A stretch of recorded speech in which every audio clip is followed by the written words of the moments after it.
2.3 million, a number so large that most of us cannot visualize that many people. Yet, that is how many of our fellow Americans are currently behind bars, the largest prison population on the planet. My name's Destiny, and I believe that with the legalization and decriminalization of marijuana use taking effect across the United States, those incarcerated for marijuana possession should receive justice and be freed. While I personally do not smoke marijuana or use marijuana in any way, I do have a large number of friends and family members who do. One individual is my grandfather, who is elderly and suffers from Parkinson's disease. Parkinson's affects the body and has individuals experience tremors. My grandfather has found that by smoking marijuana, he can reduce the intensity of those tremors and live a more quality life. The other individual is my fiance, who suffers from chronic back pain, who has found that daily use of marijuana provides him some relief from that back pain, and he is able to be more productive at work and also be a more engaged father. While my friends and family are able to use marijuana freely because we live in a state where it is legalized, others elsewhere in the United States face harsh punishments for doing the same acts at a time where more than half the United States has legalized marijuana use. Today, I would like to touch on three main topics. The first one being that a country that values liberty should not be punishing adults for cannabis use. The second is that enforcement of marijuana possession is racist. Those of color face disproportionate impacts. And the last topic being that decreased arrests would not come at the cost of public safety. First, I would like to discuss how a country that values liberty should not be punishing adults for cannabis use. In the United States, alcohol is legal, yet many people die from alcohol use. The CDC reports that more than 30,000 annual deaths are attributed to alcohol. On the other hand, they don't even have a category for deaths caused by marijuana use.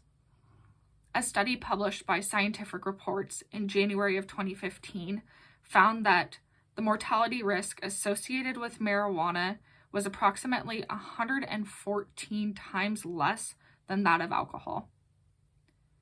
Marijuana is one of the least, if not the least, toxic drug known. There is no known limit for marijuana, given that there has been no known deaths attributed to marijuana overdose. Next, I would like to bring to attention that the enforcement of marijuana prohibition is racist, and this is because people of color are disproportionately impacted. Although cannabis use is equal among the races in the United States, a report from the ACLU proves that Black people were 3.73 times more likely to be incarcerated than white individuals. Between 2014 and 2016, in New York City alone, 86% of pot arrests were of Black individuals and Latino individuals. One example of the double standard is the story of Fate Winslow. Fate Winslow was a Black homeless man in Louisiana who received weed from a white individual. He middlemanned the sale, and he sold the bag of marijuana to an undercover cop, unbeknownst to him. He was supposed to make a $5 profit on this deal, and instead he received a life sentence for this deal with no chance of parole. Winslow stated, "People kill and get 5 years, yet for a drug deal, he received life without parole." Finally, I would like to discuss how decreased arrests and incarcerations for marijuana offenses would not come at the cost of public safety. One recent study found that legalizing marijuana in southern border states, on average, reduced violent crimes by 13%. The crimes most strongly affected were robbery and murder, which both decreased, while homicides related to the drug fell by 41%. A large part of these positive safety benefits stem from the government's ability to regulate the sales and production of marijuana in these jurisdictions. With these points in mind, marijuana laws must be liberated at the federal level. A growing body of evidence points to federal legalization as a smart approach. This policy shift would carry resounding effects across issue areas.